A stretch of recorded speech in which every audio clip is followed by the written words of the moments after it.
అంటే మీ చివరి రక్త బొట్టు వరకు కూడా ప్రజల కోసమే మీరు తప్పకుండా అండి.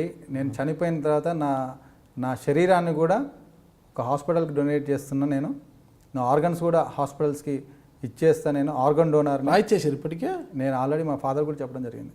రాసి ఇచ్చేసాను. నేను రాసి ఇచ్చేసారా? సంతకాలు అయిపోయినాయా? ఎందుకు అలాంటి నిర్ణయం తీసుకున్నారు? కాళోజీ నారాయణరావు గారి స్ఫూర్తి అండి. 2003లో అనుకుంటా వీళ్ళందరూ గద్దరు వీళ్ళందరూ కాకతీయ మెడికల్ కాలేజ్ ముందల తీసుకొని వచ్చి ఆ బాడీని లోపల తీసుకుపోయినరు మెడికల్ కాలేజ్ లోపలికి అని అంటే, తర్వాత పశ్చిమ గోదావరి జిల్లాలో ఒకరు, తిరుపతిలో ఒకరు కూడా కాళోజీ నారాయణరావు గారి స్ఫూర్తితో బాడీ డొనేట్ చేసిందని చెప్పారు. నేను చనిపోతే బాడీ డొనేట్ చేస్తున్నాను. నేను ఆర్గన్స్ డొనేట్ చేస్తాను. ఏవి యూజ్ అయితే అవి తీసుకోపోండి. ఇక ఏం లేదు. ప్రజలకి కనీసం చనిపోయినాకైనా కానీ ఇతను ప్రజల కోసమే బతికినని తెలవాలి. అంటే ఆర్గాన్స్ డొనేట్ చేస్తేనే, అంటే బాడీని డొనేట్ చేస్తే ఆర్గాన్స్ డొనేట్ చేస్తేనే ప్రజలు గుర్తించుకుంటారు. అంటే ఎలాంటి వేరే సేవా కార్యక్రమాలు కానీ ప్రజల కోసమే బతకడం చేస్తే గుర్తుంటారంటారా? జీవితమే ప్రజలండి. చనిపోయిన తర్వాత ప్రజలు, చనిపోయినాక కూడా ప్రజలే. బ్రతికున్నంత వరకు ప్రజలతో కలిసే మమేకమై జీవిస్తాను, చనిపోయాక కూడా ప్రజల్లో ఒకరిగా ఉండాలి అంటారు. మీ అవయవాలన్నీ కూడా ప్రజలు మా కోసమే బతికిండు అనుకోవాలి. ఓకే. అయితే ఇప్పుడు కాంగ్రెస్ పార్టీ తెలంగాణని ఇచ్చింది కాంగ్రెస్ పార్టీ. అంటే కేసీఆర్ గారు ఉద్యమాలు చేసినా, దీక్షలు చేసినా, ఏం చేసినా సోనియా గాంధీ గారు కరుణించి ఆమె దయ వల్లే తెలంగాణ, ప్రత్యేక తెలంగాణ రాష్ట్రం వచ్చింది. అది ఎవరు కాదనలేంది, కాంగ్రెస్ పార్టీతో వచ్చింది.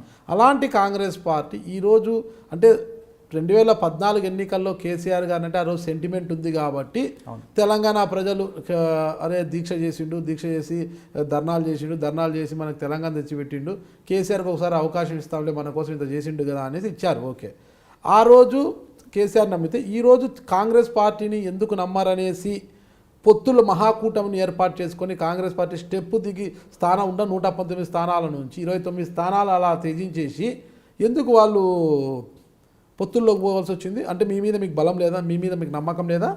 అంటే పొత్తులు అని అంటే మెయిన్ ఓటు ఇది కేసీఆర్ వ్యతిరేక ఓటు చీలకూడదన్న ఆలోచనతో పొత్తులోకి పోయిందండి. ఇంకొకటి, మనం ఎంత అనుకున్నా అని తెలుగుదేశం పార్టీకి చాలామంది క్యాడర్ ఉన్నది, ఓట్లు ఉన్నాయి, అవన్నీ కలిస్తే ఈ కేసీఆర్ని ఎట్లా దించాలన్న ఆలోచనతో పొత్తులోకి పోతున్నారు. సో కాంగ్రెస్ పార్టీ బలంగా ఉన్నా కానీ పొత్తులు అనేది డెఫినెట్లీ అడిషనల్గా యాడ్ అవుతుంది, ఆ బలానికి అడిషనల్గా యాడ్ అవుతుంది. అంటే టీఆర్ఎస్ వ్యతిరేక ఓటు బయటికి వెళ్ళకూడదు, చీలకూడదు, విచ్ఛిన్నం కాకూడదు అనే ఏకైక లక్ష్యంతోనే మహాకూటమి ఏర్పడిందంట. చంద్రబాబు నాయుడు గారికి క్యాడర్ ఉంది, ఇక్కడ ఓట్ బ్యాంక్ ఉంది అని విశ్వసిస్తున్నారు మీరు? చంద్రబాబు నాయుడు గారికి, తెలుగుదేశం పార్టీకి ఇంకా బలమైన క్యాడర్ ఉన్నదండి. చాలా నియోజకవర్గంలో ఇన్ఫ్లుయెన్స్ చేసే క్యాడర్ ఉన్నది. అది డెఫినెట్లీ యాడ్ అవుతుంది ఈ మహాకూటమికి. ఓకే. ఇటీవల చంద్రబాబు నాయుడు యూఎస్కి వచ్చినట్టున్నారు కదా? నేను అప్పుడు చంద్రబాబు నాయుడు గారు యూఎస్కి వచ్చినప్పటికే నేను ఇండియాకి వచ్చేసిన. ఓకే. ఐక్యరాజ్య సమితి మీటింగ్ అనేసి సమావేశం, న్యూజెర్సీలో కూడా పెద్ద సమావేశం పెట్టినాను. చంద్రబాబు నాయుడు పాల్గొన్నారు అక్కడ?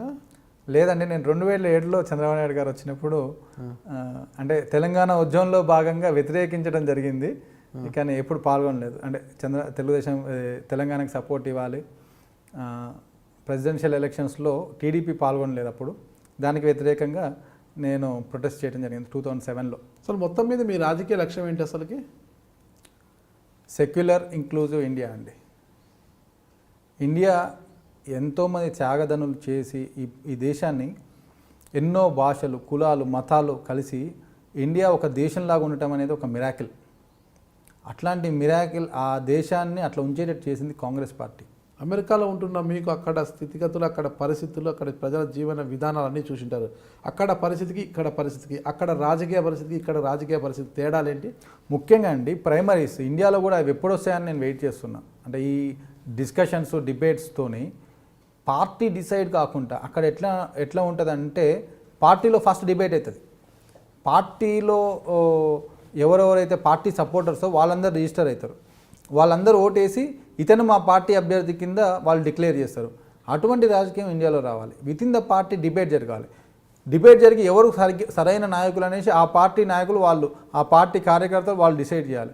అటువంటి రాజకీయం వస్తే ఇంకా ఇండియాకి చాలా మంచిగా అవుతుందండి. అంటే మనకి టాలెంట్ బయటపడుతుంది. ఎవరైనా కానీ వాళ్ళ చిత్తశుద్ధి అయినా కానీ ఏదైనా కానీ అటువంటి రాజకీయం వచ్చినప్పుడు ఇంకా చాలా బాగుపడుతుంది. ఇప్పుడు ఏంది అని అంటే ఎక్కువ వరకు టికెట్స్ ఎవరో ఒకళ్ళ నిర్ణయం ఒకరి చేతిలో కాకుండా, ఇప్పుడు ట్రంప్కు వ్యతిరేకంగా రిపబ్లికన్ పార్టీలో చాలామంది ఉండే, వాళ్ళందరినీ బీట్ చేసి ఆయన రిపబ్లికన్ పార్టీ క్యాండిడేట్ అయ్యిండు, తర్వాత హిల్లరీ క్లింటన్ ఓడించిండు. అటువంటి రాజకీయం ఇండియాలో రావాలి. అప్పుడు వచ్చినప్పుడు చాలా బాగా అవుతుంది. ఈవెన్ మల్టీ పార్టీ సిస్టమ్ ఉన్నప్పుడు కూడా అట్లా డిబేట్స్ పెడితే మంచి రాజకీయాలు వస్తాయి. మీరందరూ కూడా ఐ డ్రీమ్ ఛానల్ని సబ్స్క్రైబ్ చేయాలని కోరుకుంటున్నాను. I'm Sucharita, Home Minister of Andhra Pradesh. For more videos, subscribe iDreams.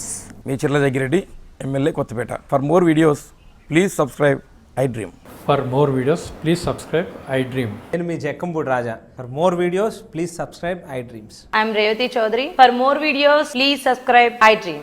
For more videos, please subscribe to iDream. For more videos, please subscribe iDream. I am Vasireddy Padma, Chairperson of State Women Commission. For more videos, please subscribe iDream.